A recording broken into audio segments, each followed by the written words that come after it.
లూకాసు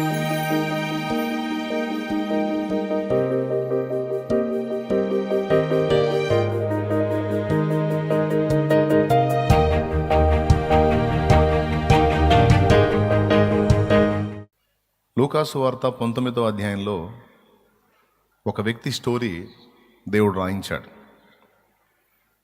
ఆ వ్యక్తిని ఆ సమాజంలో పాపి అయిన మనుష్యుడు అన్నారు. మీకు అందరికీ చాలా చాలా చాలా సుపరిచితమైన వ్యక్తి, బోల్డ్ అంతమంది దైవజనులు ప్రసంగాల్లో చెప్పినటువంటి వ్యక్తి జక్కయ్య. ఒకసారి మీరు ఆ అధ్యాయాన్ని తీస్తే కొన్ని మాటలు చదువుకొని ప్రార్థన చేసుకొని వాక్య ధ్యానం చేద్దాం. లూకాసు వార్త 19వ అధ్యాయము 1వ వచనం నుంచి చదువుదాం. ఆయన సంచరించుచు యెరికో పట్టణములో ప్రవేశించి దాని గుండా పోవుచుండెను. ఇదిగో, సుంకపు గుత్తదారుడును ధనవంతుడునైన జక్కయ్య అను పేరు గల ఒకడు యేసు ఎవరో అని చూడగోరెను గాని పొట్టివాడైనందున జనులు గుంపు కూడి ఉండుట వలన చూడలేకపోయెను. అప్పుడు యేసు ఆ త్రోవను రానయ్యుండెను గనుక అతడు ముందుగా పరుగెత్తి ఆయనను చూచుటకు ఒక మేడు చెట్టెక్కెను. యేసు ఆ చోటికి వచ్చినప్పుడు కన్నులెత్తి చూచి, జక్కయ్య, త్వరగా దిగుము, నేడు నేను నీ ఇంట నుండవలసి ఉన్నదని అతనితో చెప్పగా అతడు త్వరగా దిగి సంతోషముతో ఆయనను చేర్చుకొనెను. అందరూ అది చూచి ఈయన పాపి అయిన మనుషుని యొద్ద బస చేయ వెళ్ళినని చాలా సనుగుకొనిరి.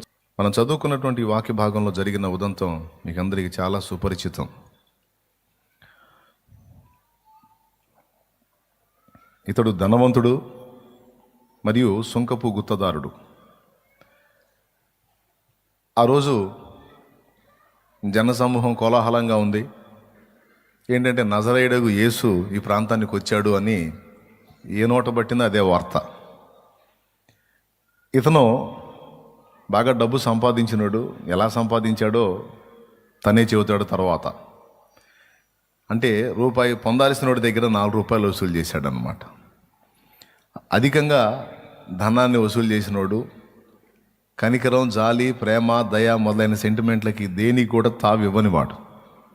అందుకని ఆ ప్రాంతం మొత్తం కూడా సుంకపు గుత్తదారుడైన జక్కయ్యకు వాళ్ళు పెట్టుకున్న టైటిల్ ఏంటంటే పాపి అయిన మనుష్యుడు. మంచోడు కాదు, చెడిపోయినోడు, పాపి అయిన మనుష్యుడు అని అందరూ అసహించుకునేవాళ్ళు. ఎందుకంటే అంత కాఠిన్యంగా వ్యవహరించేవాడు అతను. అయితే యేసు ప్రభు ఆ ప్రాంతానికి వచ్చాడన్న వార్త అతను చెవిన పడినప్పుడు అతని మనసులో ఒక ఆశ మెదిలింది. చాలామంది చెప్పగా విన్నాను, యేసు అలా, యేసు ఇలా, యేసు అది, యేసు ఇది అని ఏదో చెబుతా ఉన్నారు. అసలు ఏంటి యేసు అని, యేసు ఎవరో చూద్దాం అనుకున్నాడట. అసలు ఆయనతో మాట్లాడదాం, ఆయనతో పరిచయం ఏర్పరచుకుందాం, ఆయన ఆహ్వానిద్దాం, లేకపోతే ఇంకొకటి ఏదో చేద్దాం అని ఏమనుకోలా. జస్ట్ చూద్దాం, యేసు ఎవరో అని చూడగోరేను అనుకున్నాడు అని ఉంది ఇక్కడ లేఖనంలో. సరే, యేసు ప్రభు వస్తూ ఉన్నాడు. జనసమూహం గుంపులు గుంపులు, మరి ఆయన చుట్టూ ఆయన మాట్లాడుతూ ఉన్నాడు. అందరూ గుంపులుగా పడి వింటూ ఉన్నారు. మధ్యలో ఆయన ఉన్నాడు, చుట్టూ జనమే, దాదాపు వేలాది మంది ఉన్నారు ఆయన చుట్టూ. పాపం జక్కయ్య ఆశ తీరలే. ఆయన అనుకున్నది ఏంటంటే యేసును చూద్దాం అనుకున్నాడు. మనిషి కొంచెం పొట్టివాడు. మిగిలిన వాళ్ళందరూ ఎవడో చూడండి ఇట్లా పాపం ఎటుపక్క సందు చేసుకుని వచ్చి ఆయన చూద్దామని ట్రై చేసినా కుదరట్లా. ఇసుగొచ్చింది. వాళ్ళ ఇంట్రెస్ట్ను బట్టి కొంతమంది చూడలేకపోతే కొంతమంది నీకు కూడా యేసు కావాలరా, నీలాంటి పాపాత్ముడికి కూడా యేసా అన్నట్టుగా అడ్డు తగిలి మొత్తానికి పాప రిస్క్ పెట్టారు మనోడిని. తిప్పలు పడ్డాడు కానీ చూడనేలా. అయితే లోకంలో సామెత ఉంది, పుట్టోళ్ళు కొంచెం తెలివితేటలు ఎక్కువ ఉంటాయని. అది నిజమో కాదో నాకు తెలియదు, మరి దేవునికి స్తోత్రం. జక్కయ్య దగ్గర మాత్రం మనకు అది అర్థమైంది స్పష్టంగానే. ఏం చేశాడు తెలుసా? అరే మీరు చూడలేకపోతే నాకు ఇంకేం అవకాశాలు లేవా? నేను ఎట్లనన్నా సరే యేసుని చూడాలి. ఇక మీరు నా మీద కనికరం చూపలేదు కనుక, నన్ను చూడలేదు కనుక నేను చేసే పని నేను చేస్తానని ఆయన ఏ రూట్లో వస్తున్నాడో గమనించాడు. ఆ రూట్లో ముందే పరిగెత్తిపోయి తనకు అనుకూలమైన చెట్టు ఒకటి, మేడి చెట్టు ఒకటి చూసుకొని ఎక్కాడు దాన్ని. ఆ వయసోడు పరిగెత్తటం ఒక విడ్డూరం అయితే, పోయి చెట్టు ఎక్కటం మరో విడ్డూరం. అంటే తను అనుకున్న దాన్ని సాధించడానికి, తను అనుకున్న దాన్ని నెరవేర్చడానికి ఆ మనిషిలో ఉన్న పట్టుదల, అతనిలో ఉన్నటువంటి తెగింపు ఓ ప్రత్యేకమైన విషయాలు. ఆ వయసోడు పరిగెత్తుతుంటే జనం ఏమనుకుంటారో అని అనుకోవాలా. చెట్లు ఎక్కుతుంటే ఏమనుకుంటారు, ఏం చిన్న పిల్లవాడంట, నువ్వు బుద్ధి లేకుండా చెట్లు ఎక్కుతున్నావు, ఏదో కోతికొమ్మ చాట్లాగా అంటారు. ఇవన్నీ ఏం పట్టించుకోవాలా. ఎవరు ఏమనుకుంటే నాకెందుకు, నేను యేసును చూడాలి అంతే. తాను యేసును చూడాలి అన్న ఒకే ఒక్క కోరికే, ఒకే ఒక్క ఆశ అతన్ని పరిగెత్తించింది మరియు చెట్టెక్కించింది. ఆ ఏజ్కి సంబంధించిన పనులు కాదు రెండు, అయినా చేశారు. చెట్టెక్కాడు, చెట్టెక్కి కూర్చున్నాడు. జనసమూహంలో యేసు మాట్లాడుతూ వస్తున్నాడు. యేసు ప్రభువుని చూసి ఆనందపడుతున్నాడు. ఓ, ఈయన బాగున్నాడు, ఆయన మాట్లాడే తీరు కూడా బాగుంది, నన్ను చూడనీరా, యేసుని నన్ను చూడనీరా, చూడండి, మీరు చూడనిపోతే నాకు లేదు అవకాశం. మీరు ఆయన ముఖమే చూస్తున్నారు, నేను ఆయన నడినెత్తి మొదలుకొని సర్వ శరీరం చూస్తున్నాను అని లోపల లోపల ఆనందపడుతున్నాడు. లోపల లోపల ఆనందపడుతున్నాడు. మళ్ళీ లోపల లోపల ఒక రకమైన దుఃఖం ఉంది. యేసు బాగున్నాడు, బాగా మాట్లాడుతున్నాడు, అయినా ఆయనతో ఉండటానికి, ఆయన ఆశీర్వాదాలు పొందడానికి, ఆయనతో వ్యవహరించడానికి వాళ్ళు తగినోళ్ళు, నేను తగినోడిని కాదు, నాకు అర్హత లేదు.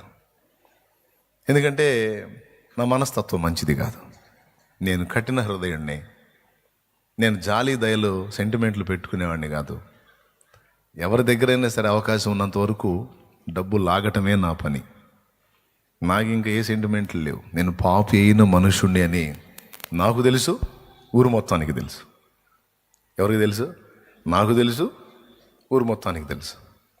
కాబట్టి నాకు తెలిసినప్పుడు, ఊరు మొత్తానికి తెలిసినప్పుడు దేవుడికి తెలియదా? దేవుడికి కూడా తెలుసు. కాబట్టి పొరపాటును కూడా నన్ను ఆయన అంగీకరించడు. ఎందుకంటే నేను పాపిని. అందుకే వాళ్ళు నన్ను రానిలేదు. న్యాయమే, నీలాంటి వాడికి ఎందుకురా యేసు అని నెట్టేశారు. పర్వాలేదు, న్యాయమే అది. ఎందుకంటే నేను అర్హుణ్ణి కాదు, దయా దాక్షిణ్యాలు లేని కఠినుణ్ణి అని ఏదో తన ఫీలింగ్స్ తనకి, తన బాధ తనది. ఏంటో యేసు ప్రభుని చాలామంది చూస్తున్నారు.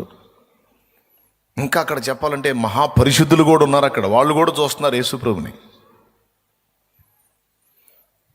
చూడండి, యేసు ప్రభు చుట్టూ ఉన్నవాళ్ళు పరిసయ్యులు ఉన్నారు, శాస్త్రులు ఉన్నారు, సద్దుకాయులు ఉంటారు, యూదులు ఉంటారు,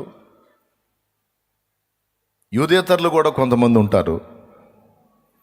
వాళ్ళు యేసుకు దగ్గరలోనే ఉన్నారు, యేసుకు సమీపంలోనే ఉన్నారు, యేసును తాకుతున్నారు, యేసు మీద పడుతున్నారు. జక్కయ్య అనేవాడు దూరంగా ఉన్నాడు, చెట్టు మీద ఉన్నాడు. అతని ఆలోచనలు ఒక రకంగా ఉన్నాయి, ఇక్కడ ఉన్న వాళ్ళ ఆలోచనలు ఒక రకంగా ఉన్నాయి. యేసు ప్రభుని ఒక వ్యక్తి కలుసుకున్నప్పుడు లేదా తెలుసుకున్నప్పుడు అతనిలో కొన్ని సంభవాలు జరుగుతాయి. సరిగ్గా కానీ ఒకడు ఆత్మలో యేసును కలుసుకుంటే, ఆ వ్యక్తిలో కలిగేటువంటి ప్రకంపనలు వేరుగా ఉంటాయి. ఆశ్చర్యం ఏంటంటే, అక్కడ ఉన్నోళ్ళు యేసును చూశారు, ఈ జక్కయ్య అనే వ్యక్తి కూడా యేసును చూశాడు. వాళ్ళైతే ఇంకా ఎక్కువ సమీపంలో ఉన్నారు, జక్కయ్య కొంచెం దూరంగా ఉన్నాడు, కానీ మొత్తానికి ఇద్దరు యేసును చూస్తున్నారు. చూస్తున్నప్పుడు ఈ దగ్గరుండి చూసేవాళ్ళు, దగ్గరుండి ఆయన మాటలు వినేవాళ్ళు, కలుసుకునేవాళ్ళు, వాళ్ళ స్పందన ఒక రకంగా ఉంది. దూరంలో చెట్టు మీద ఉండి యేసును చూస్తూ యేసు ప్రభుని గురించి ఆలోచిస్తున్న వాని యొక్క ప్రకంపన లేదా ఆయన హృదయంలో స్పందన వేరుగా ఉంది. ఇతని హృదయంలో కలుగుతున్న ఆలోచనలు వేరు, యేసు ప్రభు పక్కనున్న వాళ్ళ ఆలోచనలు వేరు. యేసు ప్రభు సమీపంలో ఉండి ఆయన మాటలు వింటున్నట్టు, ఆయన స్పర్శిస్తున్నట్టు ఉన్నటువంటి వ్యక్తుల్లో ఎలాంటి అభిప్రాయం ఉందో మీకు తెలుసు. జక్కయ్యతో మాట్లాడి, జక్కయ్య పద నేను ఈరోజు నీతో కూడా ఉండాలి, నీ ఇంట్లో ఉండాలని యేసు ప్రభు అన్నప్పుడు పక్కనున్న వాళ్ళు ఏమనుకున్నారంటే, ఈయన పాపి, ఈయన మనుషుని దగ్గరికి వెళ్తున్నారు, ఈయన పాపులతో తిరుగుతున్నాడు, ఏంటి ఈయన అని సణుక్కున్నారని ఉంది అక్కడ. ఎవరు? ఆయన పక్కన ఉన్నోళ్ళు. చెట్టు మీద ఉన్నాడు నిజంగా పాపే అయిన మనుషుడు తను పాపే అనుకున్నాడు. దేవుడు కూడా నన్ను ఒప్పుకోడు, ఎందుకంటే నాలో మంచి లేదు, నేను ఒక అసహ్యమైన వ్యక్తిని, కాబట్టి ఏదన్నా దేవుడు కనికరిస్తే వాళ్ళని కనికరిస్తాడు, వాళ్ళు మంచోళ్ళు, నా అంత నీచులైతే కాదు. అమ్మో మందేడ మరి దారుణం అయితే తన ఫీలింగ్ తను అసహించుకుంటున్నాడు. యేసు ప్రభుని చూసినప్పుడు, యేసు ప్రభుని తెలుసుకున్నప్పుడు, యేసు ప్రభుని సరిగ్గా ఒక వ్యక్తి కలుసుకున్నప్పుడు, బాగా వినాలి, ఇది కీలకమైన మాట. యేసు ప్రభుని చూసినప్పుడు, యేసు ప్రభుని తెలుసుకున్నప్పుడు, లేక యేసుని ఆత్మలో కలుసుకున్నప్పుడు ఒక వ్యక్తిలో కలిగేటువంటి మొట్టమొదటి స్పందన ఏంటంటే, తన స్థితి ఏంటో తను గుర్తిస్తాడు. ఇది మీకు అర్థమైందో లేదో నాకు తెలియదు, ఇది చాలా ముఖ్యమైన విషయం. తన స్థితి ఏంటో తను గుర్తుపడతాడు, లోకుల సంగతి కాదు. పక్కన ఉన్నోళ్ళని చూస్తే వాడు పాపి, వీడు పాపి, వాడు తేడా, వీడు తేడా అనుకుంటున్నారు. యేసుప్రభు పక్కనే ఉన్నారు, యేసుప్రభు దగ్గరే ఉన్నారు, యేసుప్రభుతోనే ఉన్నారు, యేసుప్రభు సమీప్యం అనుభవిస్తున్నారు, అప్పుడప్పుడు ఆయన మీద పడుతున్నారు తోపులాట్లో. కానీ వాళ్ళు నిజంగా యేసును కలుసుకోవాలా. యేసు పక్కనే ఉన్నారు కానీ యేసు ఆత్మకు వాళ్ళు చాలా దూరంలో ఉన్నారు. ఈ పాపేన మనుషుడు అనుకున్నవాడేమో వాస్తవానికి చెట్టు మీద ఎక్కడ దూరంగా ఉన్నాడు, కానీ తన ఆత్మలో ఆయనకు చాలా సమీపం అయిపోయాడు. ఇది నాకు ఆశ్చర్యాన్ని కలిగించిన విషయం. Praise the lord. యేసు ప్రభుని సరిగ్గా ఒక వ్యక్తి కలుసుకుంటే, యేసు ప్రభుని సరిగ్గా ఒక వ్యక్తి ఎరిగి ఉంటే, ఆ వ్యక్తిలో మొట్టమొదట కనిపించేటువంటి లక్షణం తానేంటో తాను గుర్తుపడతాడు. తన స్థితి ఏంటో, తన స్థాయి ఏంటో, తన లోపాలేంటో, తన పాపాలేంటో, తన బలహీనతలేంటో, తన వైఫల్యాలేంటో తను గుర్తుపడతాడు, స్త్రీ అయినా పురుషుడైనా. ఆ గ్రహింపు ఒక వ్యక్తికి రాలేదు అంటే వాళ్ళు సరిగ్గా ఇంకా యేసును కలుసుకోలేదు, తెలుసుకోలేదు, ఆయనను ఎరుగలేదు అని అర్థం. Praise the Lord. హల్లెలూయా. నా మట్టుకు నేను గ్రహించింది అది. నిజంగా దేవుణ్ణి ఎరుగుట అనే దానిలో బైబిల్లో రకరకాలుగా యేసు ప్రభుని ఎరిగారు జనం. కానీ జక్కయ్య ఎరిగిన తీరు వేరు, మరికొంతమంది భక్తులు ప్రభువుని ఎరిగిన తీరు వేరు. ఉదాహరణకి యేసు ప్రభు ఉన్న ప్రాంతంలో అక్కడ ఉన్నటువంటి యూదులు కొంతమంది యేసు ప్రభు వారి మధ్య బోధ చేసిన, కార్యాలు చేసిన అవి చూసినప్పుడు వాళ్ళు ఏమనుకున్నారంటే, ఇతడు వడ్లవాని కుమారుడు కాడా, ఇతడు మరియ కుమారుడు కాడా, ఇతని తల్లి పేరు మరియ కదా, వడ్లవాడు యోసేపు కుమారుడు కదూ, సీమోను, యాకోబు, యోసేపు, యోదా అనే నలుగురికి అన్నగదు, ఇతని తమ్ముళ్ళేగాళ్ళు, వడ్రంగం పని చేసే యేసు కదూ, మనకి చెక్కబాలలు చేసి ఇచ్చాడు, కుర్జీలు చేసి ఇచ్చాడు యేసు. అవును ఆ కుర్రోడే. వాళ్ళు ఎరిగింది అది. వాళ్ళు ఏమి ఎరిగారు? వడ్రంగం పని చేసే యేసు అని ఎరిగారు. అందుకే వాళ్ళ మాటలన్నీ కూడా అక్కడే ఉన్నాయి. వాళ్ళ సమాజంలో ఒక కుటుంబానికి చెందిన వ్యక్తిగా, వడ్లవాడు అంటే వడ్రంగం పని చేసేవాడు, వాళ్ళ నాన్న వడ్రంగం పని చేస్తాడు, ఈ అబ్బాయి కూడా మనకి పని చేసి పెట్టాడు అని ఇంతవరకే వాళ్ళు ఎరుగుదురు. ఇక్కడ ఎందుకు ఈ మాట నేను మీకు అందిస్తున్నానంటే, మనం దేవుణ్ణి ఏ స్థాయిలో ఎరుగుతామో దేవుని దగ్గర నుండి ఆ స్థాయిలోనే మనం ఫలం పొందగలం. Praise the lord. దేవుణ్ణి మనం ఏ స్థాయిలో ఎరుగుతామో ఆ స్థాయిలో మాత్రమే మనం దేవుని యొద్ద నుండి ఫలాన్ని పొందగలం. కొంతమంది ఎరిగిన తీరు ఎలా ఉంది, ప్రభువుని తెలుసుకున్న తీరు ఎలా ఉంది. ఎలా ఉంది? వడ్లవాని కుమారుడు అంట, మరియమ్మ కొడుకంట. వాళ్ళకి చిన్నప్పటి నుంచి తెలుసంట, చిన్నప్పటి నుంచి తెలుసంట. వాళ్ళకి చెక్క బల్లలు కూడా చేసి ఇచ్చాడంట, వాళ్ళ కుర్చీలు బల్లలు చేసి ఇచ్చాడంట. అయితే మంచి ప్రవర్తన కలిగినోడంట. ఎంతవరకు మాట్లాడాలో అంతవరకు మాట్లాడతాడు, చాలా నిబద్ధతతో ఉంటాడు, మంచి కుర్రాడు. అంతవరకే ఎరుగుదురు వారు యేసుని. కాబట్టి ఇక వాళ్ళకి ఏం ప్రాప్త? చెక్క బల్లలు ప్రాప్త, కుర్జీలు ప్రాప్త, స్తోత్రం, ప్రాప్తి, అంతవరకే ప్రాప్తి. వాళ్ళు ఆ స్థాయిలో ఎరిగారు. ఇక అంతకు మించి యేసుని ఎరగలేదు వాళ్ళు. మళ్ళీ వాళ్ళ మధ్యలోనే తిరిగాడు సంవత్సరాలు, వాళ్ళ మధ్యలోనే వ్యవహరించాడు, కార్యాలు కూడా వాళ్ళ ముందు చాలా చేశాడు. అయినా వారు ఆ పరిధి దాటి యేసుని ఇంకొంచెం తెలుసుకోవడానికి ప్రయత్నం చేయలే. దానికి కారణం అహం అడ్డొచ్చేసింది. చనువు, స్వతంత్రం, ఏముందిలే మావాడేగా మనోడేగా అన్నట్టు. కొంతమంది అన్నట్టు, ఏది నేనా మారు మనసా బాప్తిస్మా, మా నాన్న ఎవరో తెలుసా నీకు? మా నాన్న సంఘ పెద్ద అంటారు కొంతమంది. ఏమంటారు? అది మా నాన్న ఎవరో తెలుసా నీకు? మా నాన్న సంఘ పెద్ద. మా అమ్మ మామూలు ప్రార్థనా పరురాలు కాదు. మరి నువ్వు? నాదేముందిలే, నేను ఆల్రెడీ దేవుని బిడ్డలో కొడుకునే, దేవుని బిడ్డలో బిడ్డనే, నాకేముంటుంది అని కొంతమంది అట్లా ఫీల్ అవుతూ ఉంటారు. అంటే వారి తల్లిదండ్రి దేవుణ్ణి ఎరిగిన వాళ్ళు,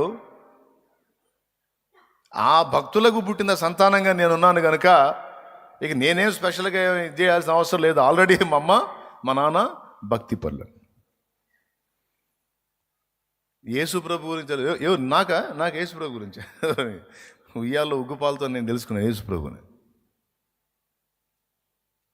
నాకు యేసు ప్రభు గురించి నువ్వు చెప్పేది ఏంది? నాకు ఉయ్యాల్లో ఉగ్గుపాలతో పసిపాపగా ఉన్నప్పుడే నాకు తెలుసు. మమ్మ నన్ను ఉయ్యాల్లో వేసి జోలపాట్లు అయ్యే పాడింది. చర్చి మా సమాజంలోనే ఉంది. బైబిల్ మాకు కొత్త కాదు, ఎప్పుడు నాకు తెలుసు బైబిల్. బైబిల్లో మత్తయి తెలుసు, మార్కు తెలుసు, లూకా తెలుసు, యోహాన్ తెలుసు, అబ్రహాం తెలుసు, దావీదు తెలుసు, ఇస్సాకు తెలుసు, యాకోబు తెలుసు, దానియేలు తెలుసు.